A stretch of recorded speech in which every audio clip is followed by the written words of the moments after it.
manager, acting water engineer, actually, acting water engineer.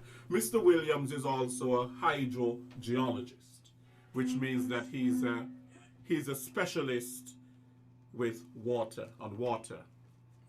Welcome to all three of you. Thank you. Thanks, man. Pleasure to be here. Now, water is the building block. Okay, we are going to take a break and we will be right back.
Water Services Department. I will start first with Mr. Ryan Phillip, who is a geologist by training and who is the Assistant Water Engineer at the Water Services Department. Mr. Phillip, welcome. Hi, welcome all. I also have with me Ms. Sharena Warner, who is Communications Officer in the Ministry of Public Infrastructure. Sharena, welcome. Thank you, Mr. Williams. And Mr. Cromwell Williams, who is here in the capacity as the Acting Water Engineer. Mr. Williams is a hydrogeologist. Mr. Williams, welcome. Thank you, Mr. Williams. Water is the building block of life. Here in St Kitts and Nevis, it's easy to take water for granted. It just comes out of the faucet anytime you want it. Yet, all over the globe, there are people who don't have access to clean, safe drinking water. March 22nd is World Water Day, a day dedicated to drawing attention to the water-related issues that humans in almost every country have. Created by the United Nations, the goal of World Water Day is to bring aid to people who truly need it across borders. It may not seem like you use a lot of water in your daily life, but you would be surprised how much water it takes to perform household tasks. You will be surprised how many gallons of water you use to shower and just to flush the toilet. An estimated 780 million people live without clean, accessible drinking water. Drinking contaminated water can lead to a host of life-threatening diseases. It's not only humans that require access to clean water. Every year, countless animals die as a result of water pollution. Pollution can occur in many ways, from physical litter to wastewater and chemical runoff, which causes the water to become toxic to the animals that depend on it for drinking and habitation. World Water Day has a yearly theme. This year's theme is valuing water. Water means different things to different people, and therefore this conversation this afternoon is about you and what water means to you. How is water important to your home and family life, your livelihood, your cultural practices, your well-being, your local environment? By recording and celebrating all the different ways water benefits our lives, we can value water properly and safeguard it effectively for everyone. The old saying is true: you never miss the water until the well runs dry. Yes, so we are here to discuss water, such an essential thing. Resource. Every year on the 22nd of March, the world celebrates World Water Day. Mr. Phillip, why do you think that a whole day is set aside just to celebrate World Water Day? Why is it so important? Well, water itself, as you said, and the motto of the St Kitts Water Services Department is water is life, and every drop counts. Water definitely is an invaluable resource. We need it to sustain life, not only for humans, but other animals that need it. We need it for industry, we need it for agriculture, and as you said in your introduction as well, water means different things to different persons. And for us, as the custodians who are charged with managing the resource, it is something, and this day, World Water Day, March 22nd, we want to ensure that we raise awareness, in the local content to let persons know that water definitely is invaluable. Right. Now, because water is such an important resource, each year, countries around the world, St. Kitts included, there are celebrations to celebrate the importance of this precious resource that we call water. Now, Mr. Williams, the Water Services Department has a number of activities, a week of activities that it has organized to celebrate the importance of water. Could you tell us what those are? Sure, Mr. Williams. Actually, because of COVID is still ongoing, we have sort of scaled back in terms of the week of activities that we normally would have. But because water is so important, we couldn't have said, well, we completely will just forego celebrating World Water Day. And so we still have our week of activities, bearing in mind the COVID restrictions. So we will have the Honorable Deputy Prime Minister, who is the Minister responsible for public utilities, including water, the Honorable Sean Richards. He will declare via a speech on ZIZ on Saturday evening the opening of the week of activities. And then on Sunday, which is the 20th of March, that's Sunday coming, we, Water Services Department, along with our colleagues in the ministry, will attend service at the Sandy Point Methodist Church. So we will be joining them on Sunday.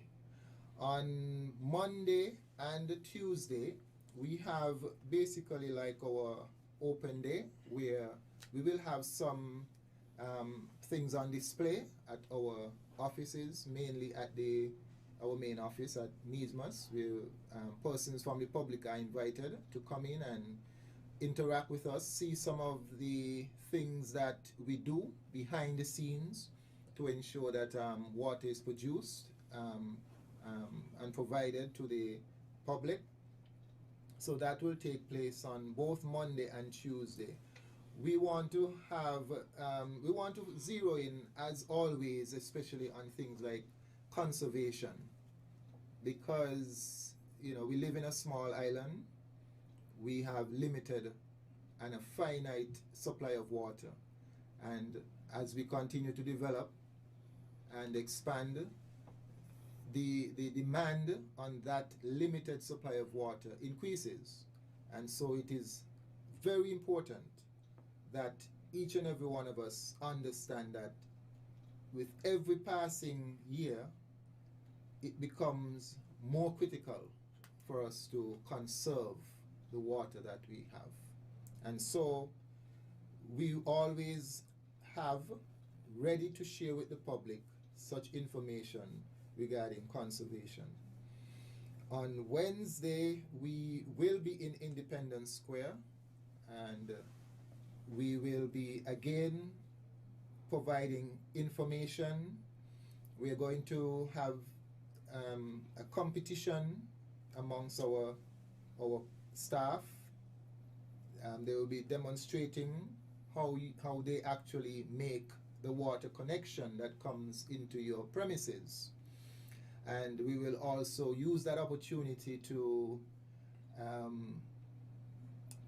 collect information from our customers, update our information, because we're moving with the technology, and we pretty soon will be giving you the option of electronic billing, and so we will probably want to collect your email and so on, so that we can update your information. You can get your bill online, especially in these times, when everything is online.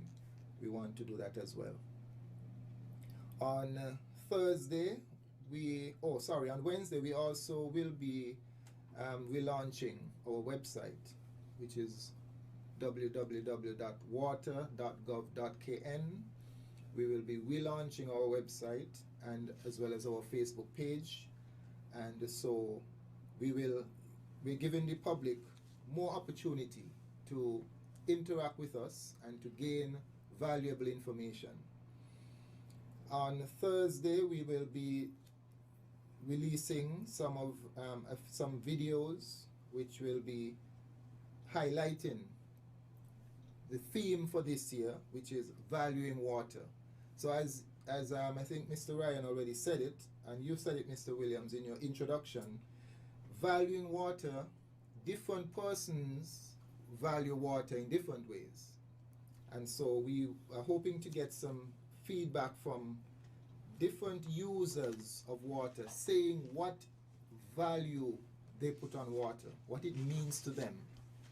And so we're hoping to have some video series launching on that. Then on Friday, we have our Customer Appreciation Day. And again, customers, when they come in to pay their bills or to do business with us at the main office or at the post office, we are hoping that we would be able to give persons a token of appreciation. And so that will be our Customer Appreciation Day on Friday. That's Friday 26th of March. Saturday is in-house, in that we will be having our fun day at the Flow Grounds. So that is what we have lined up for the week, starting next week, starting Sunday. Okay, thank you, Mr. Williams. Now I know that we are in the midst, it's a year now actually, the COVID-19 pandemic. And the pandemic, what it has done is that it has even brought out more the importance of water. Because of course we're now talking in terms of keeping our environment clean and our spaces clean and so on, and that requires water. Not only that, you see mass production now of what you call hand sanitizers that has to use water as well, and of course disinfectants and all of that. And more frequent use of use of hand washing and all of that which requires the use of water. So the importance of water, we are seeing how important water is. It has always been important, but with the pandemic, you are seeing that aspect of how important it is in terms of hygiene. Hygiene, you're speaking about hand hygiene. We are speaking about, the disinfectants, the sanitizers, the bleach and all of that to keep your area clean and so on. So we cannot underscore enough the importance of water. Now, Mr. Williams, what is the local situation with respect to water?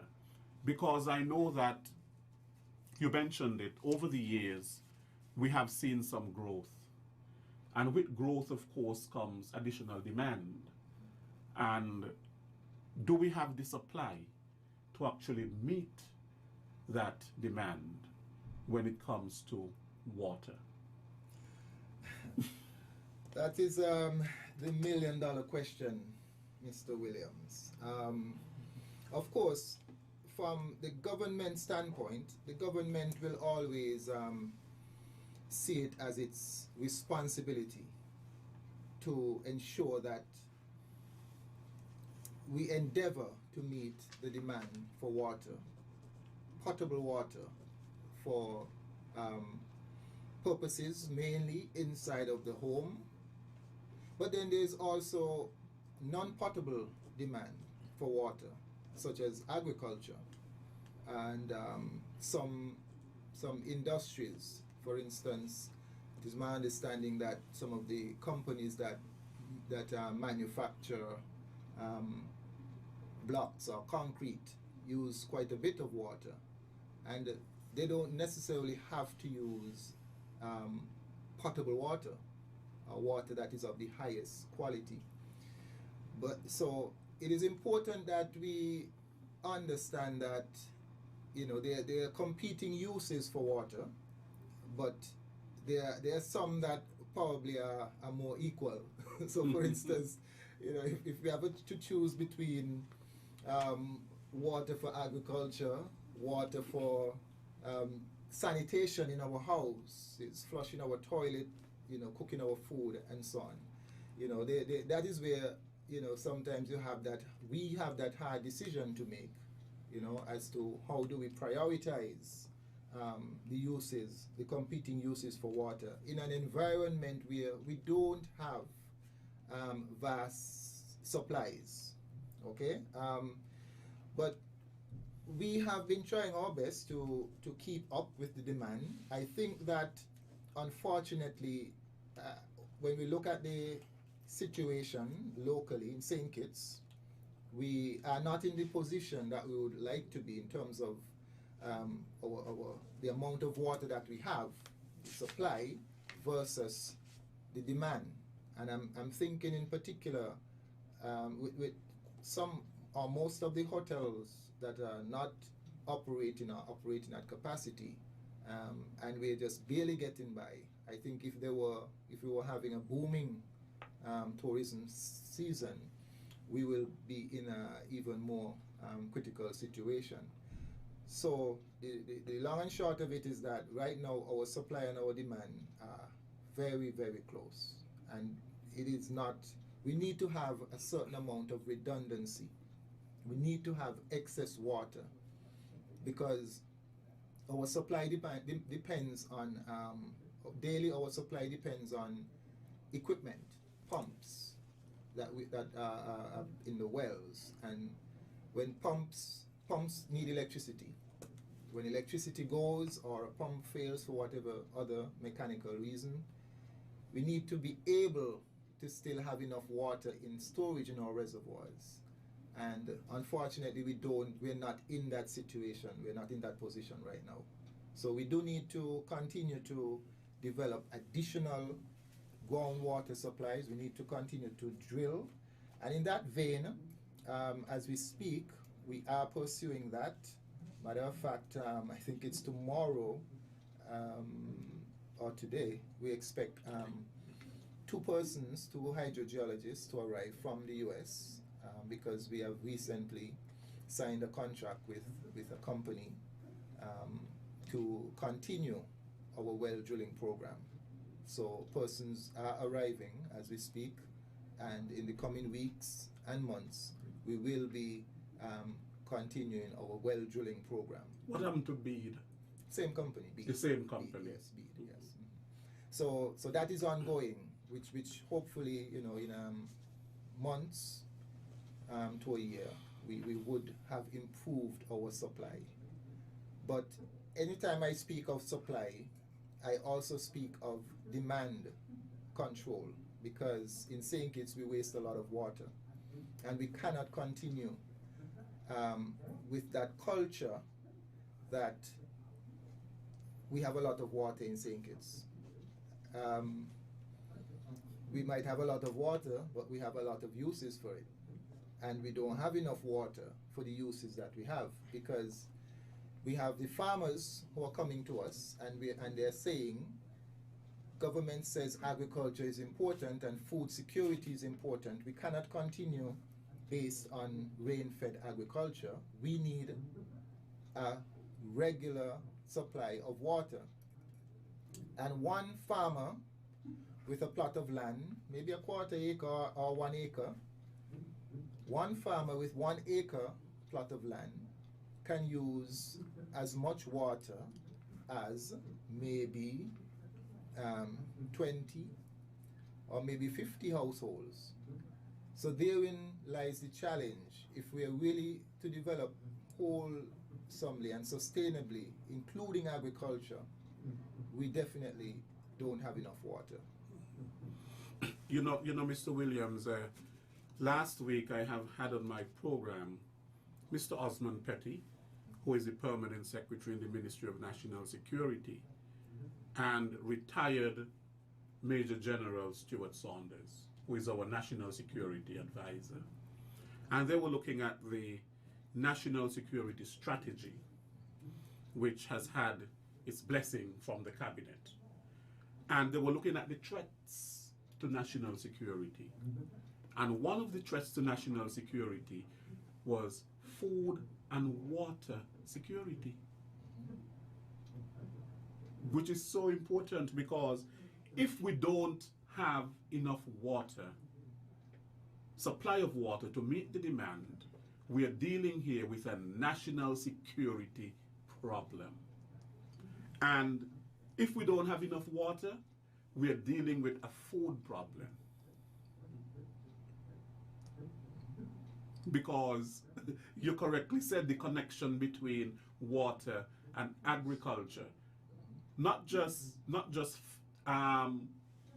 crops, but we are speaking about enough agriculture for our animals, livestock farming, and all of that sort of a thing. And so it is extremely important. I know that because of climate change, Ryan, we say that we are having less rainfall because of climate change. That is one of the impacts of climate change. And so therefore, we have to adjust our behavior, Correct. our actions, to adapt to basically what is happening in terms of our world and the change in climate. Because while we're having droughts in some places and less rainfall, other places are having floods. And so it is that imbalance that we are having in our world. What are some of the ways, Ryan, do you think that human beings, we can adapt in terms of what is happening to the climate and its impact, especially on things like water? How can we adapt? Well, a few years ago, having this discussion about climate change or surrounding climate change, the question would be asked, is climate change real? And now we're at a stance or a stage where we know for surely that it is something that is happening, and it is something that is occurring, and it is felt also, and it is felt in the water sector particularly. So, as Mr. Williams said as well, we strive to meet the demands of the population and the industries, but the trend that is occurring currently is that because of the changes in our daily lifestyles, especially in the context of COVID-19, where we wash our hands more frequently, there's mass production of hand sanitizers and what's not. The demand for water now is increasing. But on the flip side, we have a situation where the supply is decreasing. You understand? So if we look at it in the long-term context for future populations and what's not, it really isn't sustainable. So for us to combat this, what is a national issue, a global issue, we would have to plan very meticulously to implement more conservation techniques. How we manage our water is very, very important. We cannot have a society that functions without water in every facet. So I think conservation, you hear of the 3 R's, reduce, reuse, and recycle. It is applicable in terms of water. We normally speak of it in terms of plastics and what's not. But we reduce the usage. You hear little tips. Don't leave the water running when you're brushing your teeth. Don't leave the water running when you're soaping up. You check for leaks in your toilet. In particular, toilets use a lot of water, and it really is a silent killer in the home. So that's how we could reduce our use, and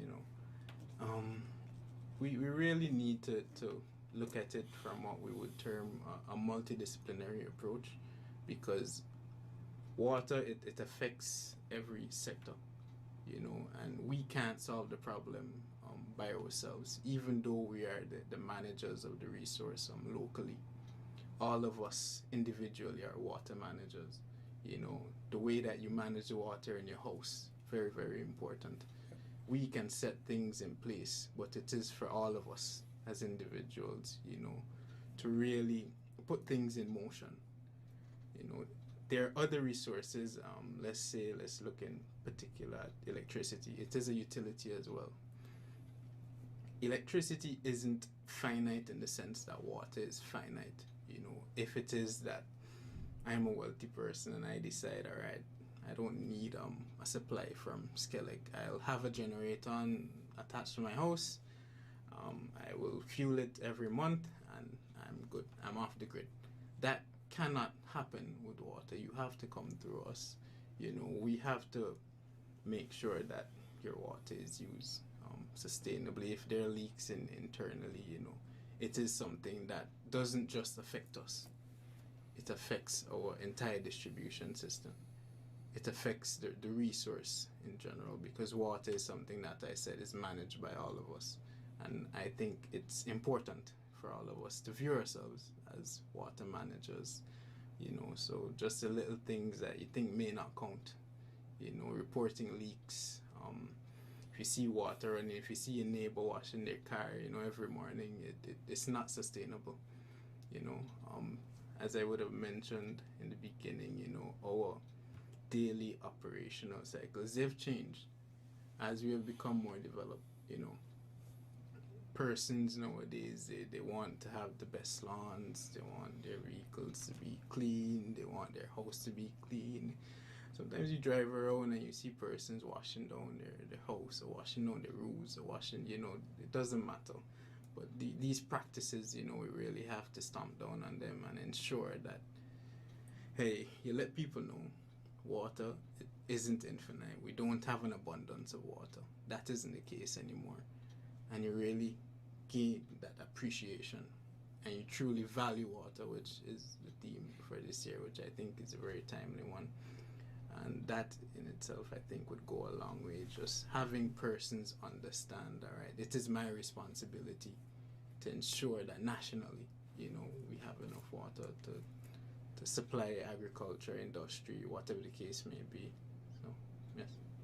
Right. I know you have addressed all of the symptoms, but the question, the root cause, which is climate change, what are we doing to stop or to reverse or to slow down climate change? You see, because what we're having with the reduced rainfall and so on is a symptom of climate change. But what are we doing in terms of, you know, trying to reduce or to cut down on all these greenhouse gas emissions and all of that? Well, St Kitts and Nevis is what we would term a small island developing state. And if you look at the bigger picture, you know, climate change, it is something that affects all countries globally. When you look at the statistics, you know, we contribute very little to climate change. But we are feeling the impact. But we are feeling the impacts, yes. So I would have mentioned taking a multidisciplinary approach earlier, because climate change is something that the root cause, as you would have said, you know, it comes from different industries. And amongst these industries, we have to find more sustainable ways to move towards the future. I know that there are different committees and protocols in place. There is the Kyoto Protocol, there is the Mr. Williams, remember the name of the Paris Climate Agreement, yes, the Paris Climate Agreement, and these are all things, yes, all of those are things that we I think are a part of, and they would go a long way in ensuring that the larger countries have the bulk of the you know, greenhouse gas emissions and what's not. Yeah, the reason why I asked that question is because we have to see the linkages. While we're here talking about water, at the very same time, we have to see how water is connected to everything. And for example, and because of climate change and all of that, and we're having less rainfall and all of that, how it is that cutting down on greenhouse gas emissions, I know the conversation has started here in St. Kitts and Nevis in terms of reducing our fossil fuels and so on, because that is affecting the climate as well. You made the point that, I mean, it's the larger countries, of course, which are contributing to the bulk of, in terms of greenhouse gas emissions. But as small island developing states, we are the ones who are losing more because of the impacts that are felt because of these larger countries. You know, so we have to look after us.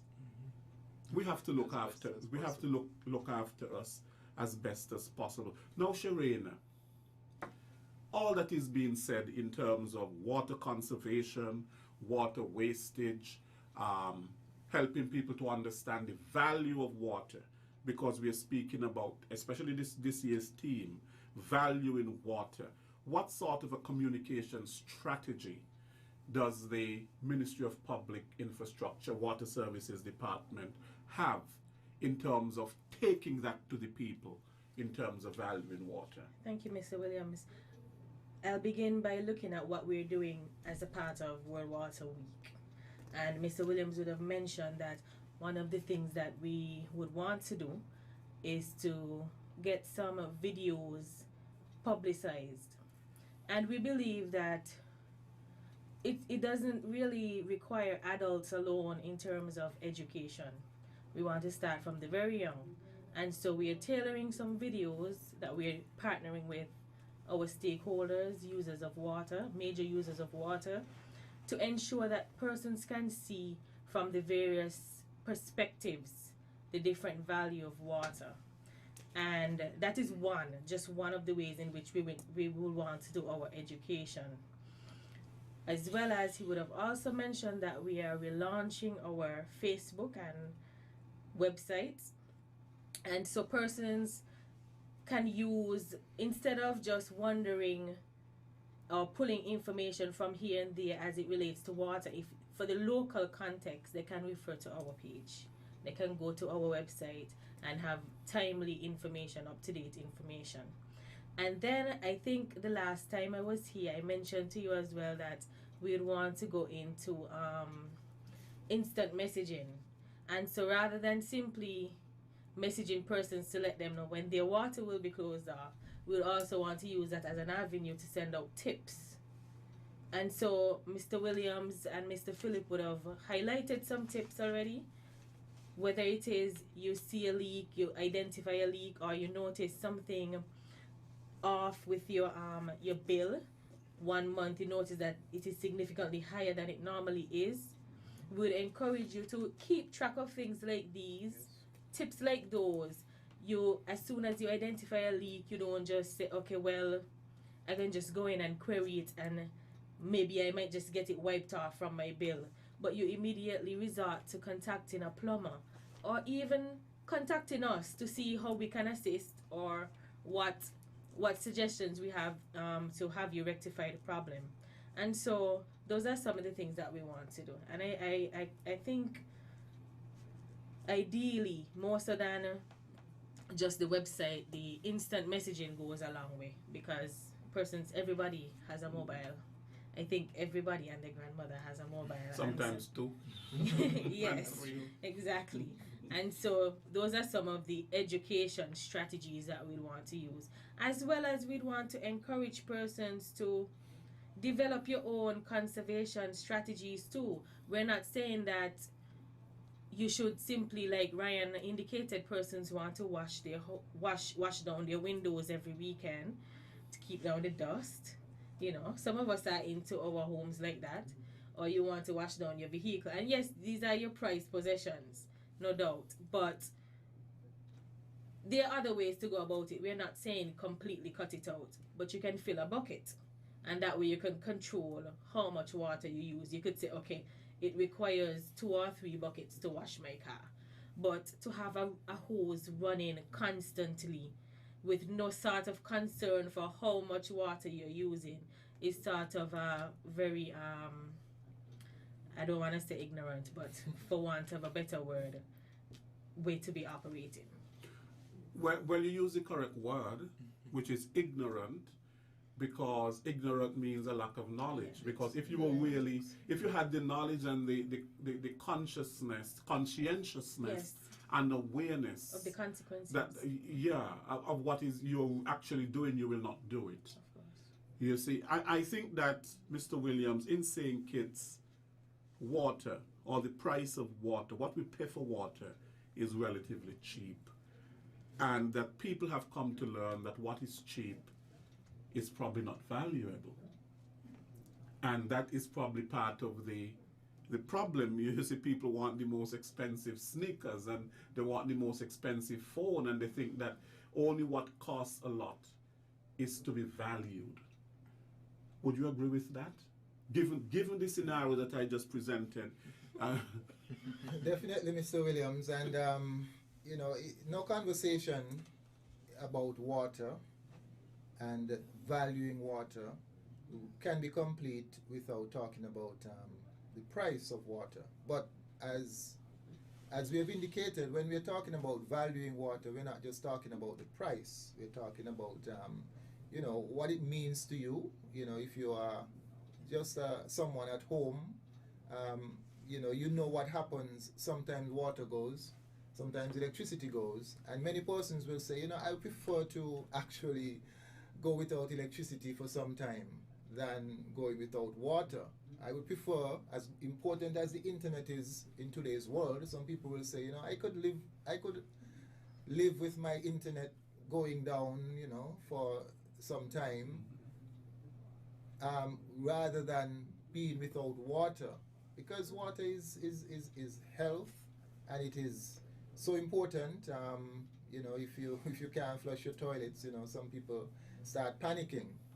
I don't know if it's in any way related to one of the first things that persons did when the pandemic was coming on is to get toilet paper. I don't know. I think toilet paper and water go together. So, but water is just so fundamentally important to our existence, and valuing water is not just about talking about the price that we're willing to pay for it, but that is very important. And we have to look at the reality in St. Kitts in terms of what's happening in terms of the price of water.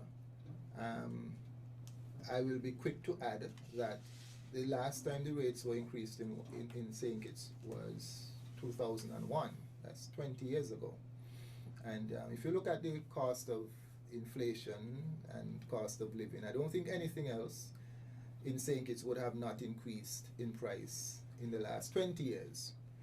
But even as cheap as it is, the disheartening fact is that a lot of persons do not pay their water bills. And that has serious implications, not just for the fact that we might collect less revenue than the Ministry of Finance might forecast, but because the persons who are not paying for water are the ones who are going to be wasting it.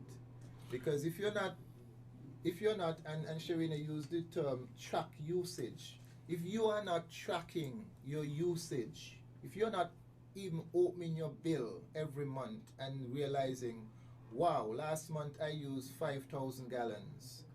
This month I use twice that amount, or even 1.5 times that amount. Why did my usage go up, or why did it go down? Did I start a little backyard gardening, and did I have a little sprinkler and it was just running for some time, or things like that? It might be good usage, or it might not be good usage. It might be that your toilet flap, after 5 years or 10 years, this developed a problem, because it happens. Toilets especially just develop a problem, and it might happen this month and not next month. And so if you are not tracking your usage, then we have a serious problem. And that is the serious problem we have in St. Kitts. I will say that the number one threat to the sustainability of our water resources in St. Kitts is persons who are not tracking their usage of water. And by extension, persons who are not honoring their obligations to the government, to the Water Services Department, by paying for the service that is provided.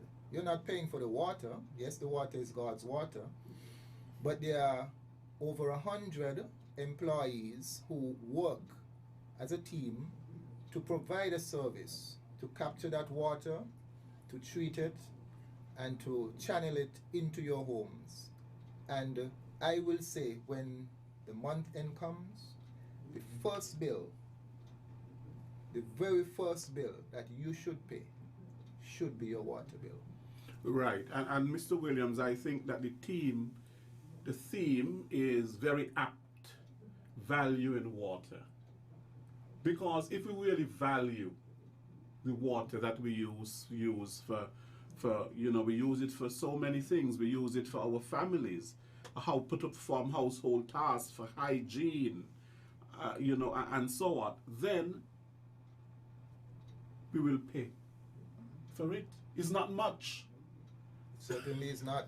It's not much, and so therefore we'll pay for it. So not paying for it is all part and parcel of the campaign of devaluing the resource. Mr. Williams, some persons might not like me saying this, but just today a letter came across my desk from a consumer saying that due to the COVID, I work in the tourist industry. Due to the COVID, I haven't been working since last year around this time. And so, can you take a part with me in terms of paying my bills, my water bill? When you look at the customer's account, the person has not paid his or her water bill since 2012. So that's in 8 years. But now they are blaming a pandemic, the poor pandemic. Sorry to say it, because I'm having no sympathy whatsoever with COVID-19. It's not my friend, and I don't think it's a friend of anyone. But to blame it Mr. Williams, for all those years. and to the general public, I am understanding and sympathetic for persons who are affected by the COVID.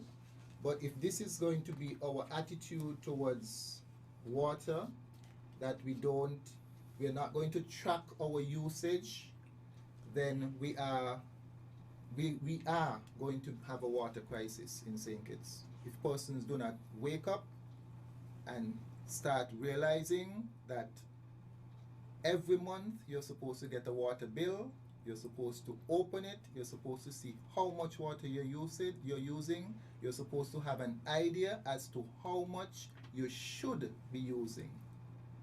Yeah. And if the reading from the meter says that you're using much more than what you realistically should be using, then corrective actions need to be taken. Otherwise, we are going to have a water crisis in St. Kitts. And that is why we're having this conversation this afternoon. What does water mean to you? What value do you actually place on water? I think that the people who came up with this theme, these are some of the concerns that they actually have, that we're discussing here this afternoon. I mentioned in my introduction that an estimated 780 million people live without clean, accessible drinking water. We in St. Kitts and Nevis don't realize how fortunate we are to have potable water. But I'm going to ask this question of you, Mr. Williams. How safe is our water for drinking? And what is really being done to ensure that the water is kept safe for drinking? Well, our water in St. Kitts is very safe for drinking. Before times, we used to treat mainly the water that came into our treatment plant at Lagreet, Bastia, and that water came from 3 sources: the Wingfield water source in Old Road Mountain, the Franklands and Stonefort water sources. Those 3 water sources came into the Lagreet treatment plant, and there's a process there where it's settled, and then it goes to filtration, and then we add chlorine gas. And the purpose of the chlorine is to inactivate any bacteria in the water. So that was our only source of treatment. As time went along and we sought to comply with international standards, we extended our treatment to other sources. So for instance, at Mon Peak, which is the Mon Peak, which is one of our main storage reservoir, about 2 million gallons storage there that services part of Bastia and the Frigate Bay area. We started chlorinating at that reservoir a couple of years ago. Then we further expanded to the rural areas. So at practically all of our storage reservoirs now, we do chlorination. And chlorination of drinking water, I know there are some persons who have some questions about it, but I don't think those issues, I have not found any evidence to say that if properly done, it is not safe. But the basic purpose of adding chlorine to the water supply is to inactivate, perchance, any bacteria getting into the water. Mm-hmm. So generally speaking, our waters are pretty safe. Okay. And to add, Mr. Williams, just a little insight. One of our videos will detail the water process as it comes from our sources into the Lagreed treatment plant up to the point of distribution. So you get a first-hand view of what it is like. Okay. Now, Ryan, some people say that we basically do not have a water problem. What we have in St Kitts and Nevis is a catchment problem. So what basically they're saying is that there's a lot of runoff water and the catchment, what we have in terms of catchment is not adequate. What would be your response to that?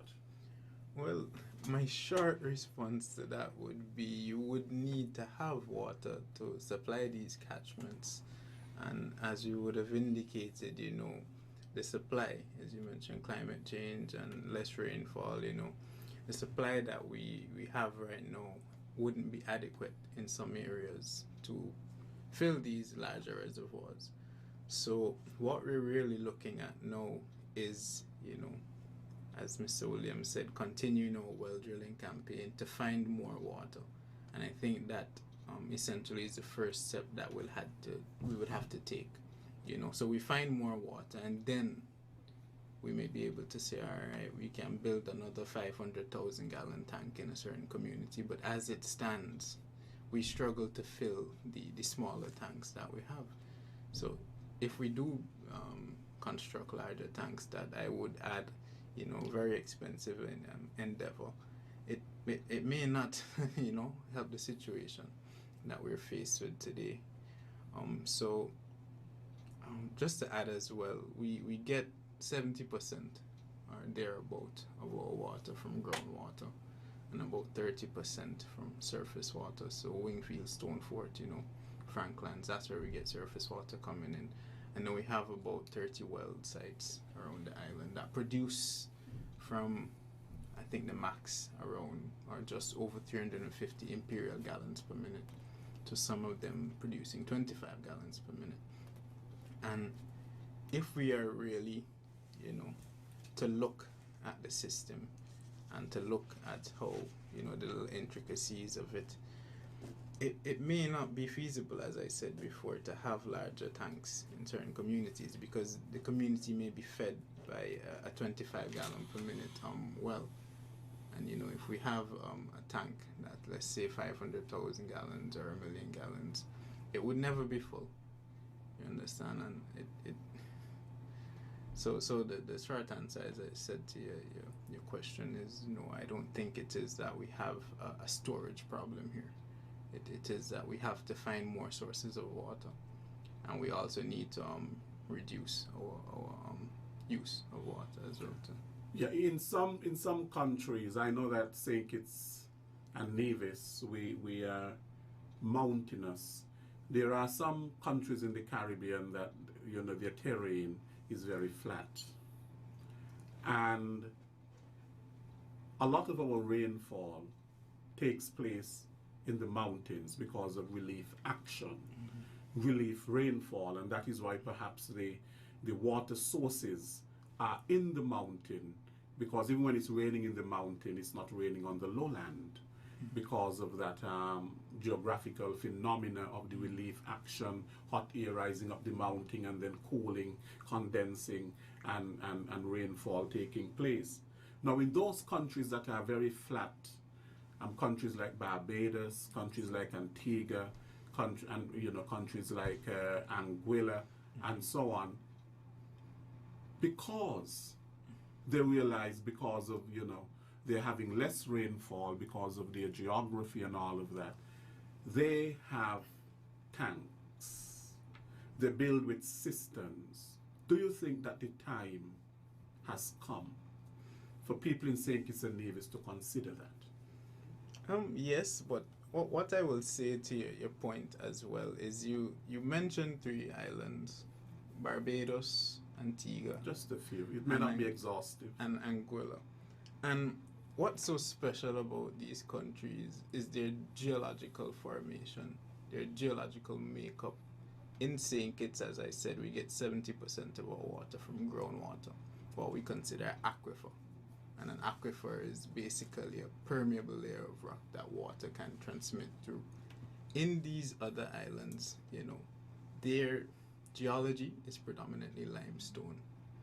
Limestone traditionally, well, not traditionally, but limestone, it is not a good aquifer. You won't find good aquifers there because of the different dissolution processes that would take place. So that is one of the issues that they're faced with. So, as you said before, we're very fortunate here. To get back to the question at hand, which was cisterns. Do we need Yes, cisterns? do we need Do people now need to consider building with cisterns or to purchasing water storage tanks? It can help, yes, but the way that we go about it, we would have to think very deeply how we're going to tackle an issue of that nature. If you do build a cistern on your house and it is fed by the government supply, which I said is dwindling, we don't have as much water as water isn't abundant. If everybody was to build with a cistern and fill from the same supply that is limited, that wouldn't help the situation. So we probably need to look at new technology. As I mentioned, reduce, reuse, recycle. The reuse would be grey water reuse. So basically in all houses, we have this setup where the same water that you use to brush your teeth is the same water that you use to flush your toilet, and the same water that you use to water your yard and what's not. And if we do have skilled plumbers and what's not, we can put technology in place to have that wastewater then channeled and transferred to be used, let's say, in your toilet or in your garden, so that you aren't using the water that goes through these many treatment processes to flush your toilet. This, like I'm saying, the potable water that our guys work so hard to deliver to you, it sometimes is wasted, I would say, in that it is of pristine condition, and for you to be flushing your toilet 5 times a day with that water, it won't help. Reuse, we could talk about wastewater and using wastewater again on a larger scale of treatment to provide water for, let's say, agricultural purposes or what's not. But once again, to get back to the question of cisterns, is my thinking is that the water would have to be fed from, let's say, rainwater harvesting or some other form of technology, because using the government supply to fill these cisterns, in my opinion, it wouldn't help the situation. It may help the individual, but it wouldn't help us in terms of solving the water crisis. They're not going to really use the government system to fill them, but when it rains, when it rains, that the water will collect in these tanks. What is your take on that, Mr. Williams? For example, they set up in such a way that when it rains on your roof, you have the fancy name for that is rainfall harvesting. Rainfall You have your gutters, you collect the water, you channel it into a cistern, and then most times you would have a pump. That is to correct. Pump it from the cistern, pressurized to the house, and so on. And as you rightly said, it's very common in some of our neighboring islands. It has never been part of our culture in St. Kitts. Even across in Nevis, I think it's much more common, because the perception has always been that St. Kitts is lush and green, and we have this lot of rainfall high in the mountains. However, it is definitely one of the solutions that need to be considered. But because water is so cheap, persons figure, why should I put myself through that expense to build a cistern, put guttering on my house, buy a pump, when I can just pay $20, $30, $40 a month, for water. So that is one of the issues, the people doing the cost benefit analysis in their minds, right? But notwithstanding that, it is something that should never be ruled out. As if climate change continues and water becomes more scarce, it is definitely a viable option, just as it's done in other islands, for us here in St Kitts and Nevis, for persons to look at it. Matter of fact, there are a couple of properties that are sort of remote from our distribution system, where persons largely depend on roof catchment, on water harvesting. And what happens is that from time to time, especially during the drier part of the year, they will come to us for us to truck water to them at a cost. Yes, a few years ago when I lived in Antigua, they used to import water from Dominica. Okay. Now that is how bad it got sometimes. Now they use a lot of desalination, and I want to just mention desalination as one of the options that is right now on the table for us here in St. Kitts as an option. Desalination, of course, is where you actually set up a plant usually close to the coastline, and you stick a pipe out in the ocean, you pull in the seawater, you run it through that plant, desalination plant, and out comes fresh potable water that you can drink, cook with, bathe with, etc. Marriott does it. I think Park Hyatt has one, and hotels, most of them, close to the coastline, do that process. The main thing with desalination, of course, is the cost. It uses a lot of electricity, and therefore it is costly. Typically in the region, it would cost no less than about $20, $25 per 1,000 gallons to desalinate water. Bear in mind that in St. Kitts right now, in your household, you're paying starting at $7.20 per 1,000 gallons. So this is what is confronting us.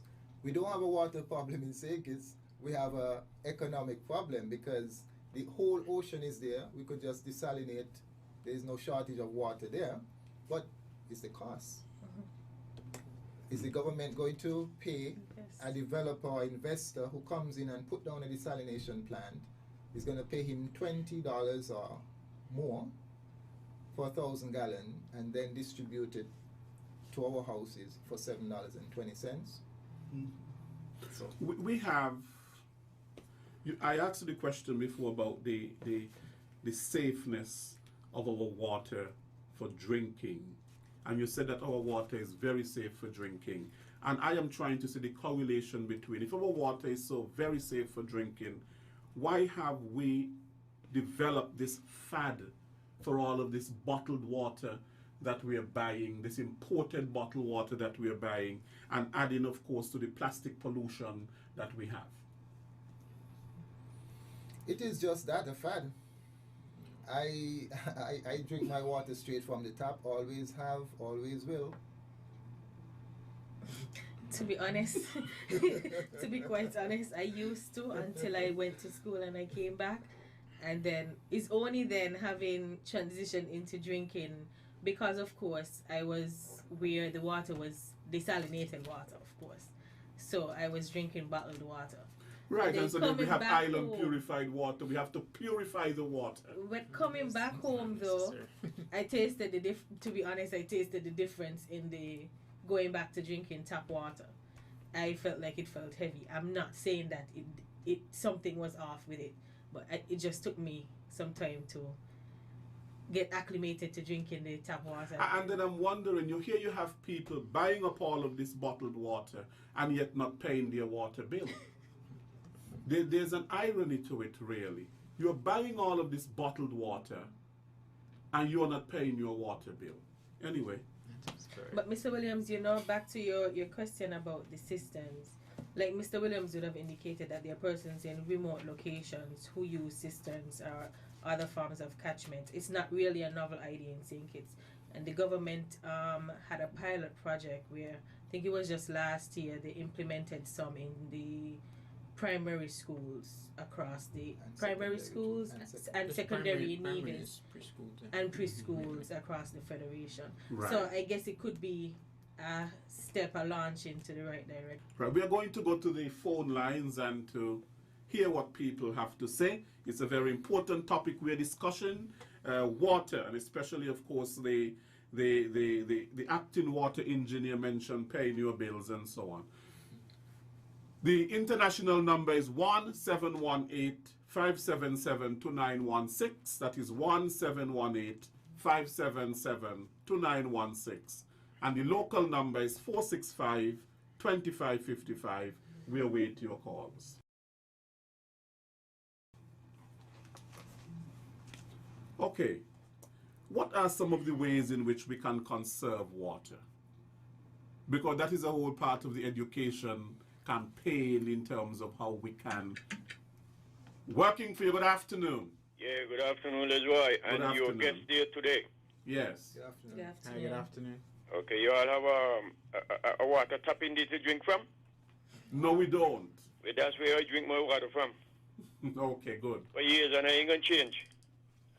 Now, I've been saying this, that we have so many high mountains that when the rain fall in St. Kitts, let's say for 3, 4, 5 hours straight up in the hills, do you all know we have 36 guts that take that water from the hill to the sea? All of them become active.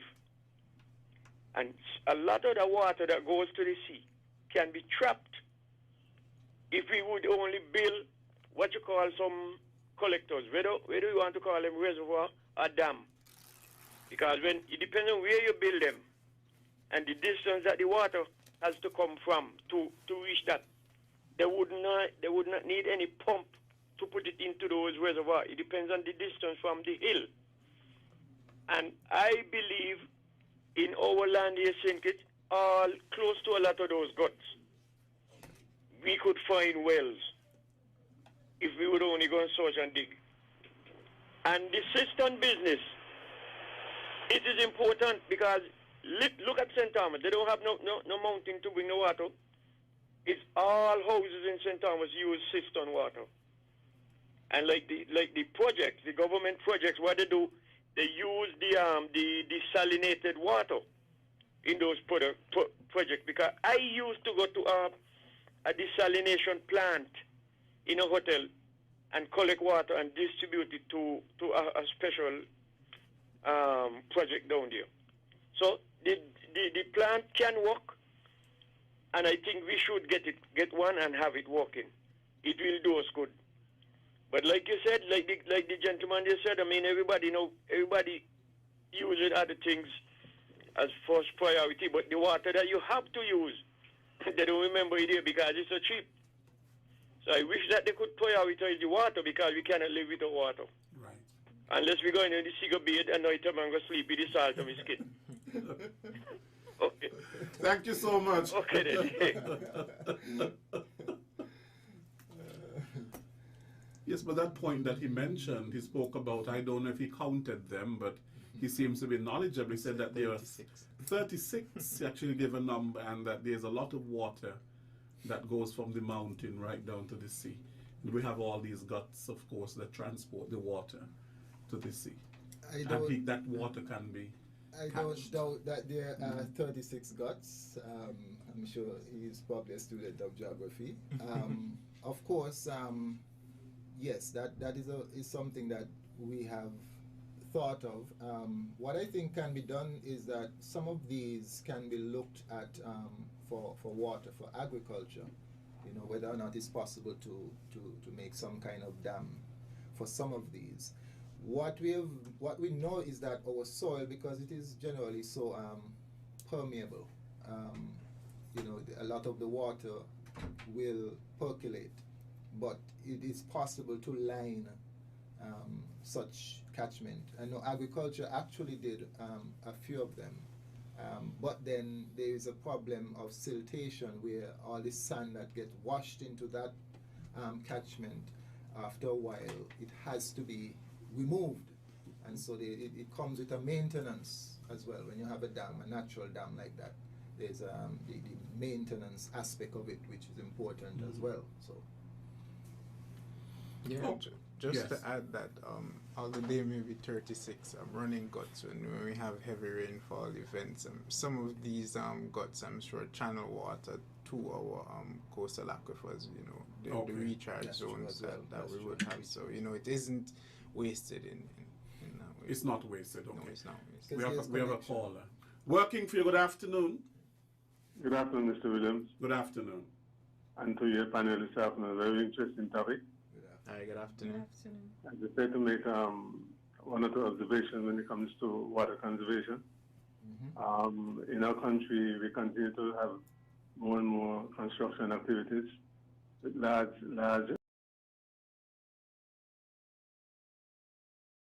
roofs. And I think one of the ways is for homeowners to put water gutterings onto their house and to conserve that water. Also, those industrial buildings at the industrial sites, more than 6,000 gallons of water in 10 minutes comes off of each roof. And those waters can be collected and used for the flushing of those toilets. Imagine one factory would have maybe 20 toilets with 600 workers, and each worker would take 2 to 3 gallons of water. If they go to the bathroom 3-4 times a day, that's a lot of water being used from the government service. Also, the water tap building, a lot of roofs, that water can be conserved as well.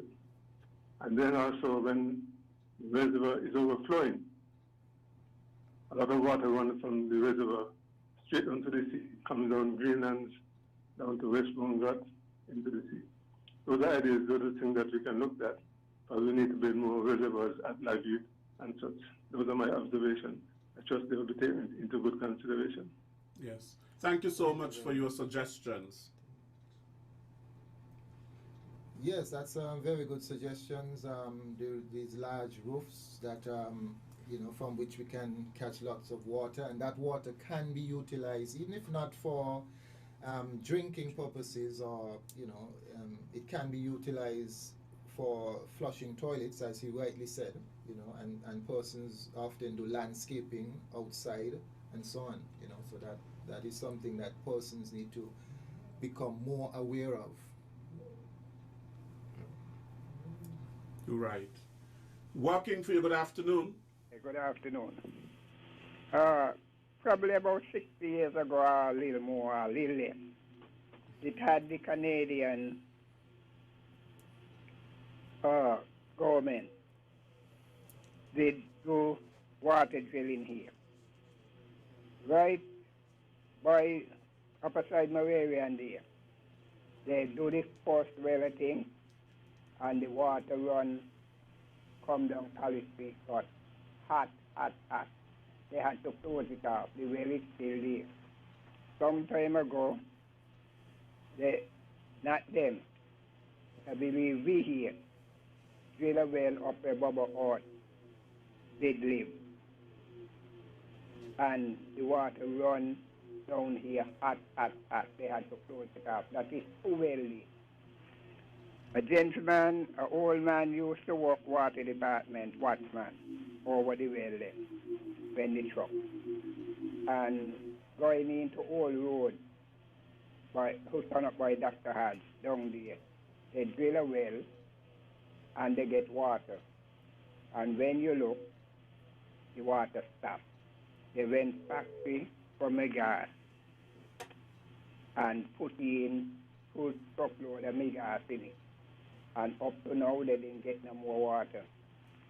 They went St. Paul, drill a well in St. Paul. When they drill the well, the drill and the well burn off. When they put down another one, burn off again. That was 2. Right? So it had to be the volcano that them both of us. So we all still have to be careful how we do it. Thank you. Okay, thank you very much for your contribution. Right. With regards to that last caller, yes, there has been instances when we would have drilled and we would have encountered water at elevated temperatures. We live on a volcanic island, so that's nothing unusual or surprising. Of course, you are aware that even in Nevis, that high geothermal is something that has been explored and is deemed to be quite viable. So and we have also done some exploration for geothermal here in St Kitts. I'm not sure of the outcome of that, but yes. So St Kitts Nevis, volcanic islands.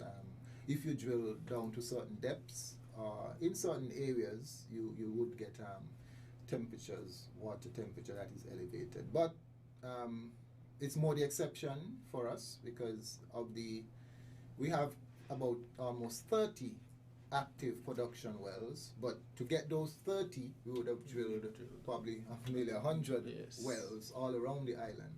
And I'm sure that the instances when we would have encountered hot water would be probably less than 10%, I'm sure. So.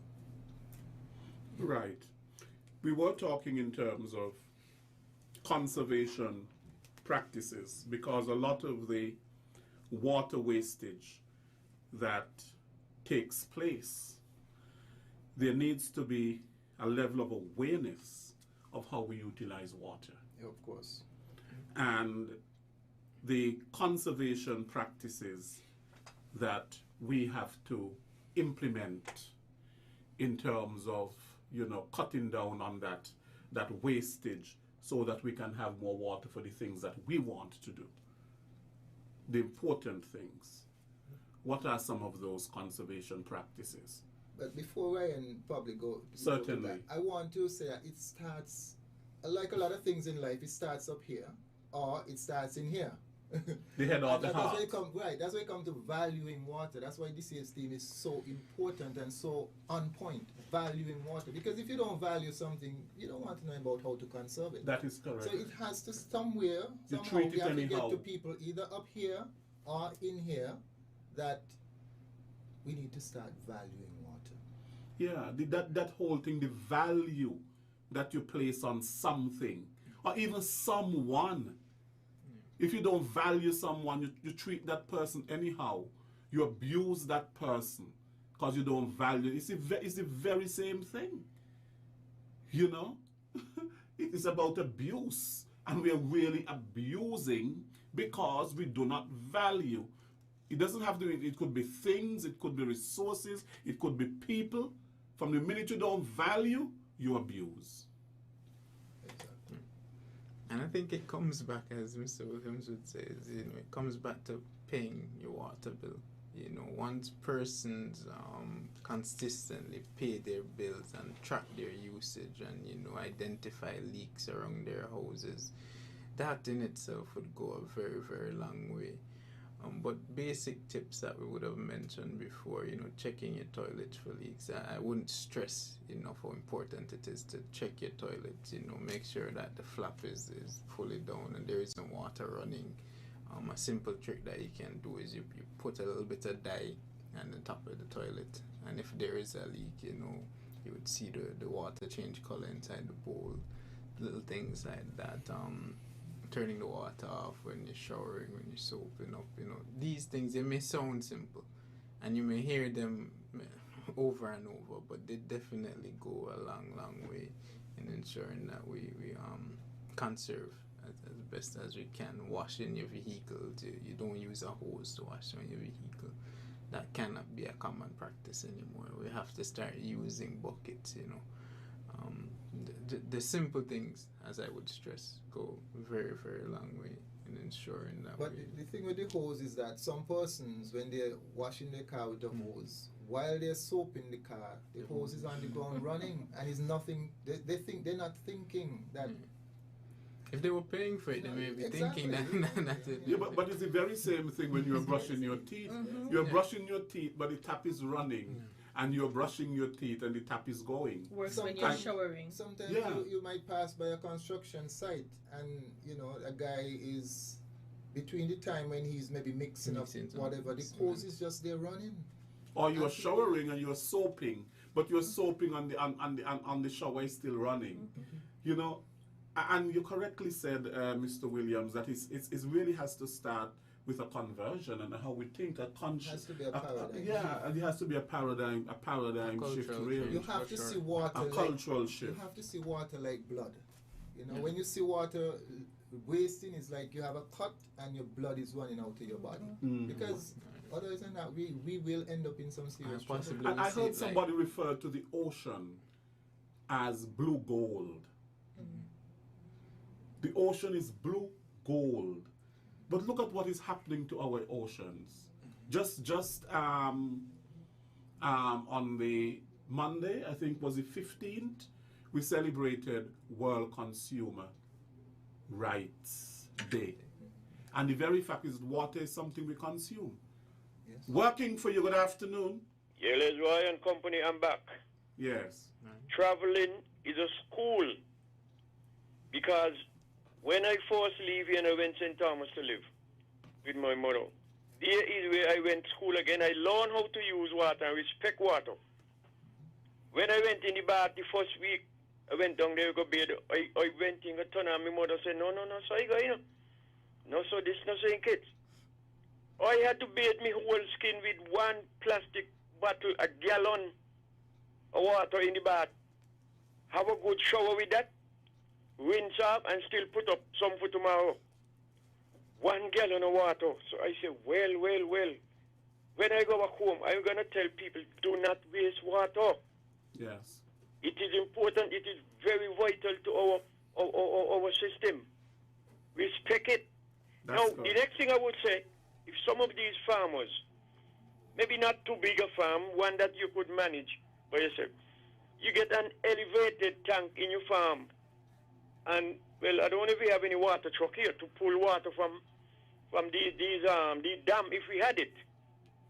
Even when we were in Fallen and they got them running heavy, water truck could go and get water from these guts and take it to the little small farm and fill up that tank. And then the farmer would have water using from gravity. Well, in the future, I think some people should get into the water truck business.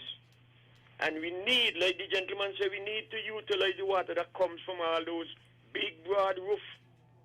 The bottling company used to do it when they opened the bottling company first in the 50s. They have a big metal tank they build in the back of the company, and water off the roof, full up that tank there. And I don't know what they used to do with it, but that tank was secure.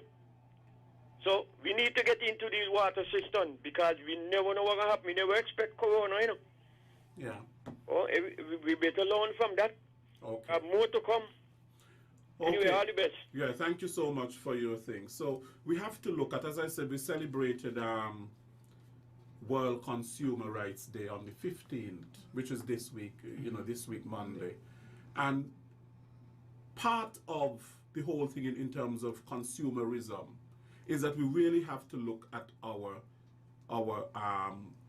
consumption practices, right? If we are wasting, if we're, how are we consuming things?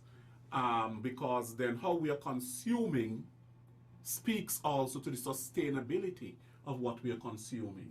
If we are fishing more than the fish is being replenished in the ocean, that's not a sustainable practice.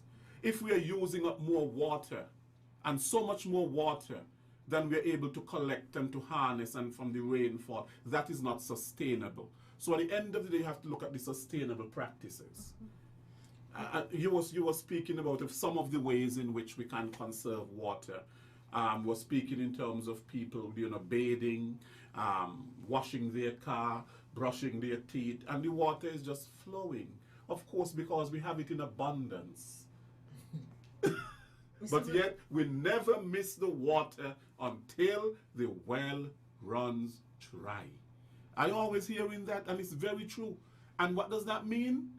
Sometimes you only see the value of something when it's gone. But I think that's what the caller just now mentioned. You know, he mentioned when he moved, I think he said to St. Thomas, that is when he really started to value water, when he had to take the shower with the one bucket. But we don't have to wait until it's gone to see the value exactly, of it. And that's but that is it. When you hit rock bottom, you realize it's gone, and it's only then I value it.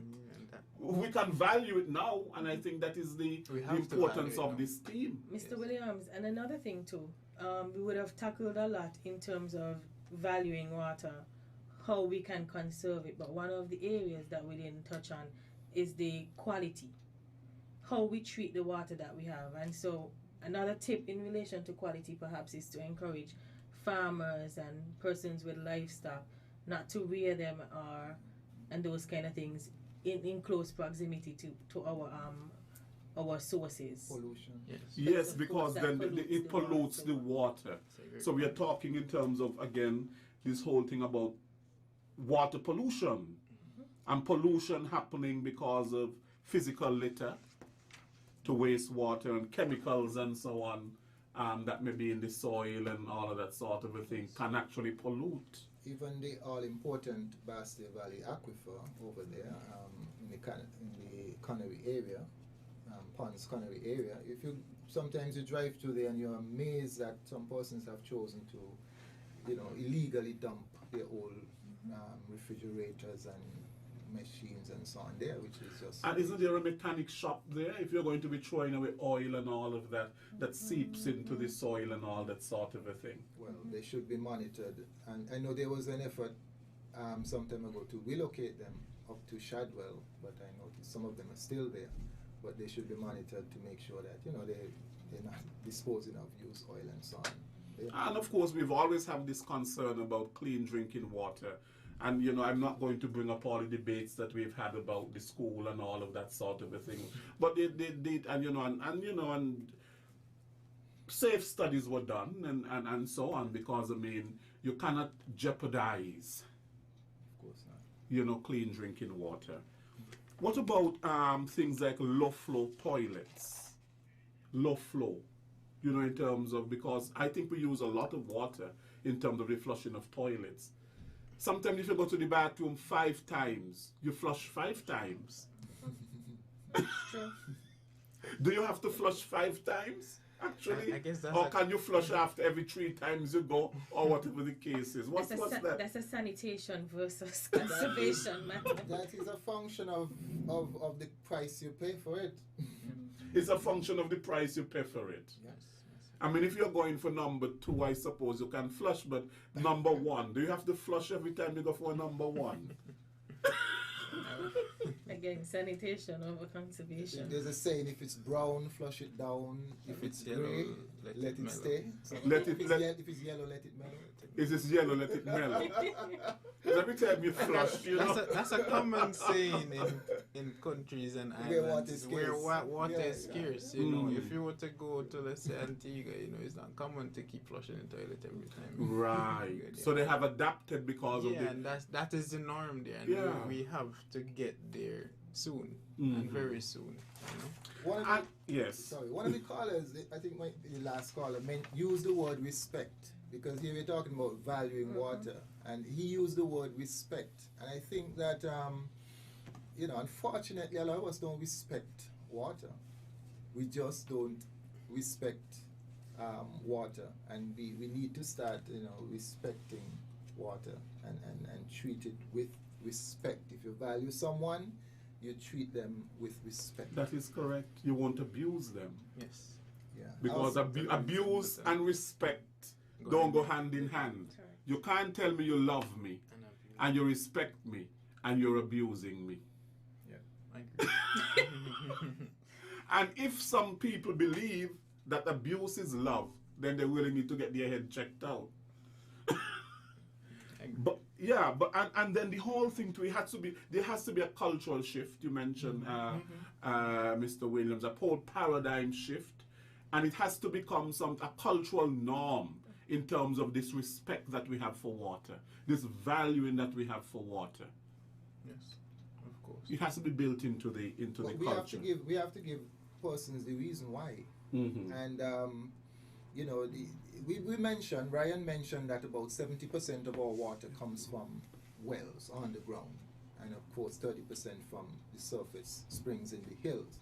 And so, but people might have the misconception or the wrong idea that because we say we have 27 or so wells pumping water out of the ground, that maybe there is just this vast on the ground Infinite water source on the reservoir. earth. No, That's the not water case. cycle is a simple cycle, and all you need to know is that all of the water that we consume in St. Kitts, barring the little that we do for desalination, all of the water that we consume, when you open your tap, all the water used in your home comes from rainfall. Yes. Mm-hmm. All of the water that we use in St. Kitts comes from rain. It doesn't rain every day. It doesn't rain every week. It doesn't rain the same amount every time. Right. In St. Kitts, we have a wet season and a dry season. Generally speaking, the first half of the year, or like now so, is dry season. We have less water, we have less rainfall, therefore we have less water to distribute, available for distribution, than we do the latter half of the year when it's rainy season, from around July to December. We have generally more water, more rainfall. Mm-hmm. So people need to always bear that in mind. Look at the Canada Hills, for instance. You notice how they are turning dry. We are in the midst of the dry season. And, you know, so persons need to take stock from now, especially around this time, coming up April, May, June, dry season, we have less water available than, say, in the latter half of the year. Okay. We need to always remember that. Okay. Well, we are out of time, basically. We have to go. But before we go, we'll finish on a note. Sharena, what is going to be done for people not paying their bills? How are we going to get that message across to them? I think you're giving me the hardest question of the day. First of all, we'd want to encourage persons. We'd want to leave it up to them and their hearts to come in at first, make your payment. If you can't pay in full, of course, make some arrangement to have the bill pay in some parts. I mean, once we see that you're making the effort, of course, we'll not disconnect you. But if you continue to be delinquent and you're not showing any sort of concern or making any headway to attempt to pay, then of course the ultimate decision would be made to disconnect your supply. Okay. That's what we don't want to do. So our first move is to encourage you to make your payment. And if you are making your payment and you're listening, we're encouraging you to encourage your neighbor and your friends and your families to please pay. Mm-hmm. Water is very affordable. Try your best. One of the tips we've been giving you all along throughout the day has been stay current. Pay monthly. Pay monthly. Don't get into the habit of thinking that it's so cheap that I could allow it to roll over, because when it does roll over and you neglect it for some time, it becomes big eventually. So pay monthly and stay ahead of your bills. Thank you so much. Water is life and every drop counts. Thank you very much, Ryan. Ryan Phillip, who is geologist and assistant water engineer at the Water Services Department. Ms. Sharena Warner, who is a communications officer at the Ministry of Public Infrastructure. And Mr. Cromwell Williams, who is the acting water engineer at the Water Services Department, and he's a hydrogeologist. Have you left the Ministry of Public Works? No. You're just acting. Yes. That's a question that people might want answered. He's the Mr. William is the director of Public Works. Thank you to all three of you. And next week we'll be back for another edition of Working for You. Thank you very much to our callers and our listeners to today's program. I am Les Roy Williams. Take care.